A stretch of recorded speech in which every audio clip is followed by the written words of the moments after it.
So often, we as set-apart believers in the way talk about the mind of Mashiach, Messiah. I specifically, myself, have said quite often that it's important that we cultivate the mind of Mashiach. Mashiach was many things when he walked this earth. He was definitely man. We can relate to him in that way because he felt many of the things that we feel, we experience. But he handled them differently because he was from Ahaya. He wasn't fleshly. He was the Word made flesh, but he wasn't fleshly. There's a difference there. He wasn't moved by his emotions. He didn't allow his emotions to dictate what he did or did not do. He was all about Abba Yahweh's business. But that's not to say that he didn't handle business, because we know he handled business. We know that from the passage in the Basura, the Gospels, where it talked about how he destroyed the temple. He turned the inside of the temple out. He overturned tables. He drove the animals out of the temple, which they started to make a marketplace.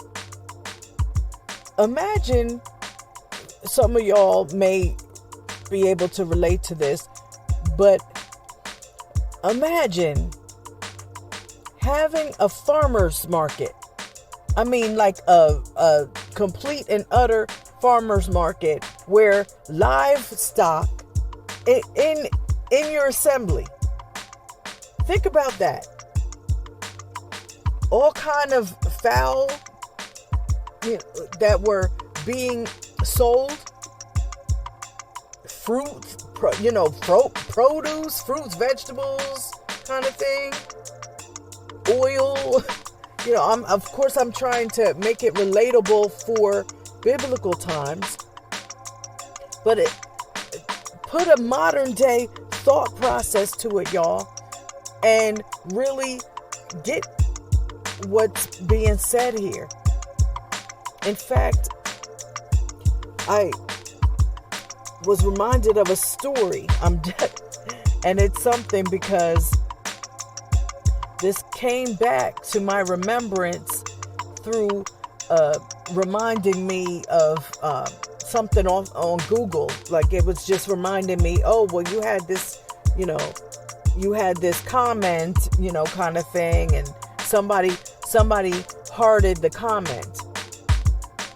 But that comment, I kept it handy because I kept that little notification handy, I should say, because it spoke about this very thing. I was giving an open rebuke to that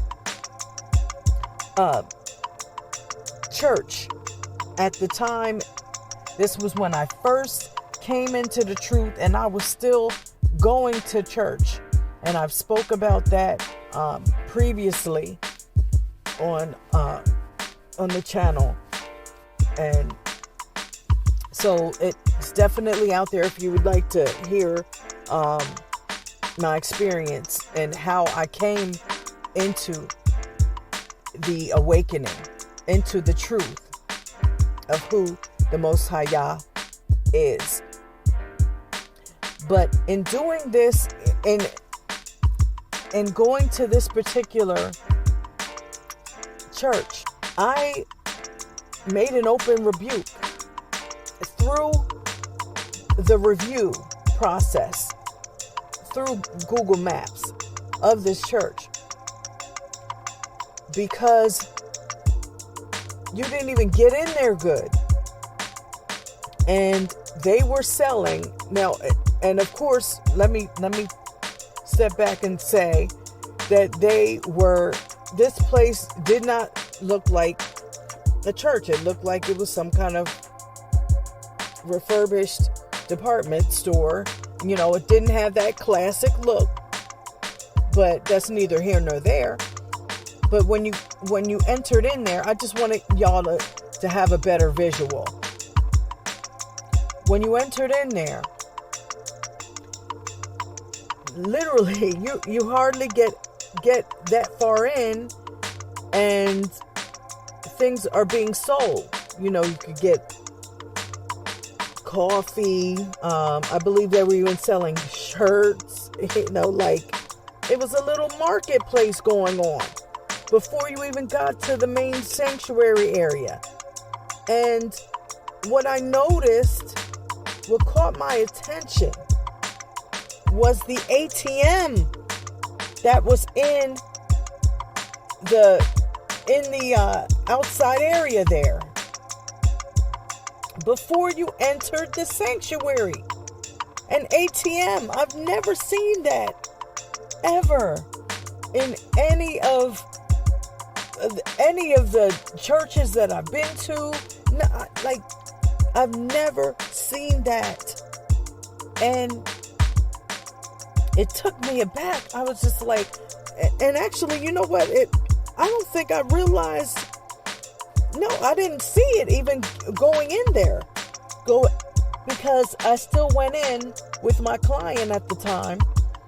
So I didn't see it until we were coming out.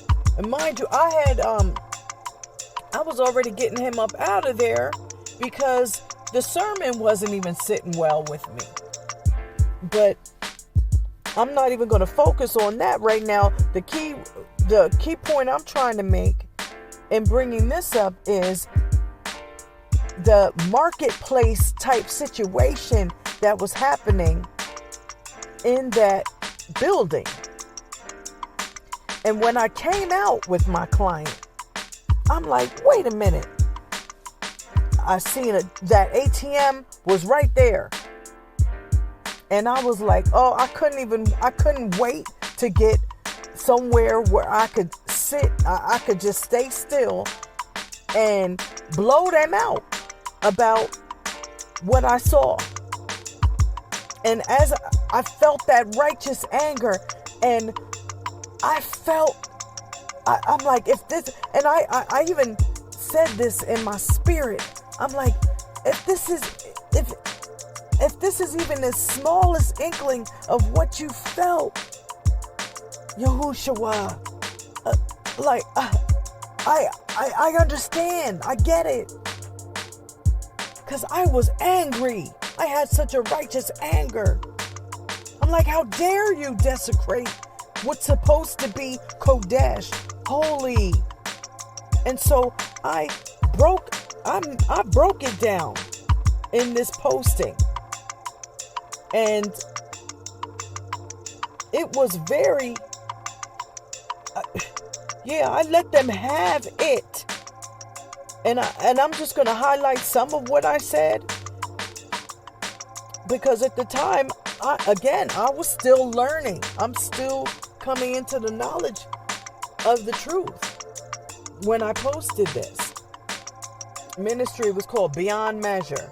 Now, before I talk about the specifics of what I said, know that this particular ministry, they had a whole strip mall, and their building, the main building where they worshipped, was the focal point of this strip mall. It was a little strip mall. They had not only that building, they also had a laundromat and a barbershop. So they had a whole marketplace situation going on right there. But then it was brought into the Kodesh building, or what was to be Kodesh. They bought it on the inside, but it was all up and through there. The whole lot was all them. And so that was in itself something. But I'm going to briefly read what I posted, because I'm trying to make a point here, y'all. This is about open rebuke and really understanding what that's about, because there may not be an understanding about what that entails.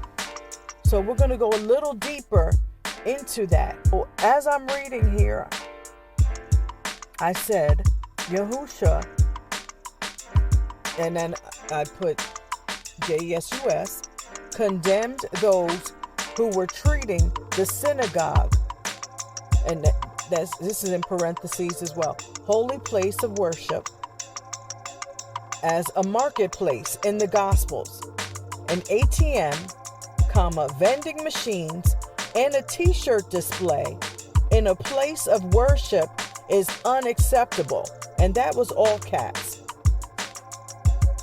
Especially when that's the first thing seen before entering into the worship area, setting the tone for the experience. I went on to make the distinction that unbelievers, people that may be babes in the belief, they would look at that and they would deem that as being acceptable. Just like now, we see this very thing happening where different things are occurring, and those new in this awakening, they're looking at some of these other examples that are out here, and they're like, oh, I can curse. Oh, I can do this and that. I can have multiple wives. Like, hey, cool. This is perfect. I don't have to give up nothing, really. I know who I am now. I can still be who I am. I can still be me. But I can just have a little more pride. This is, the overall reaction, it seems. This is what the sense that is given off with these things. When our leaders are not leading. And it's literally the blind leading the blind. So this was the mind of Mashiach. Getting the drama up out of his father's house. Imagine this as well. Somebody coming and totally disrespecting your parents' house. Somebody uninvited by you as being one of her children, her family members. Somebody just unrelated coming and just want to bogart and just tear up everything, not respecting anything that your parents have established, in however many years, the mementos and things of that nature. And again, just understand, this is what I'm trying to say in totality, that these things can happen. It's the same principle. You wouldn't want anybody coming up in your parents' house doing any old kind of thing, breaking stuff, disrespecting their things. It's the same principle. And if we need to apply modern day thought processes to really get this to sink in, then maybe that's what we need to do. Maybe the spirit, the Ruach, is giving this understanding for us to really get and understand that these things are serious. And if Mashiach did it, we can do the very same thing. It is our right. The scriptures tell us we can do that. And I'll be going into that a little further as well. But I just wanted to give a preview here of what's to come, because I know this is going to have to be a multiple part video to really break down some things. Y'all need to understand that open rebuke is important. It is important. And we have got to stop pandering to people and start coming real. Real and all about Mashiach. And truly being like Mashiach in every aspect. And not tolerating this mess. Because not enough of us are speaking truth to Yah's power.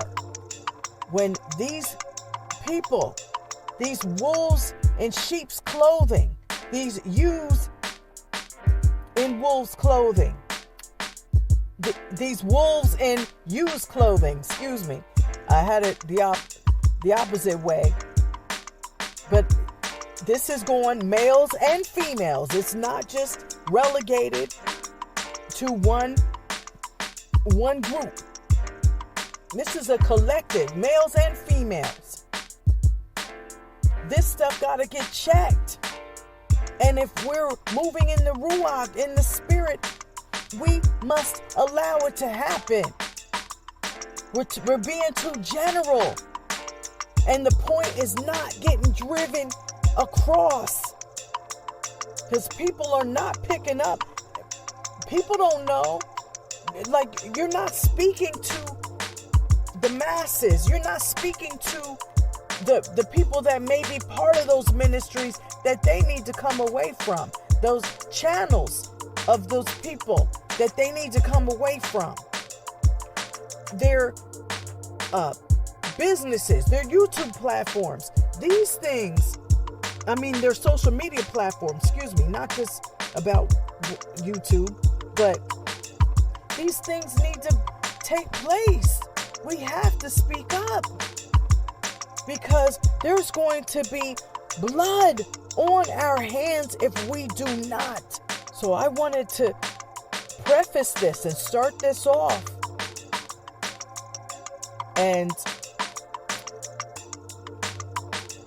y'all willing, I will have a title, because I had a title in mind as I was compiling some things together,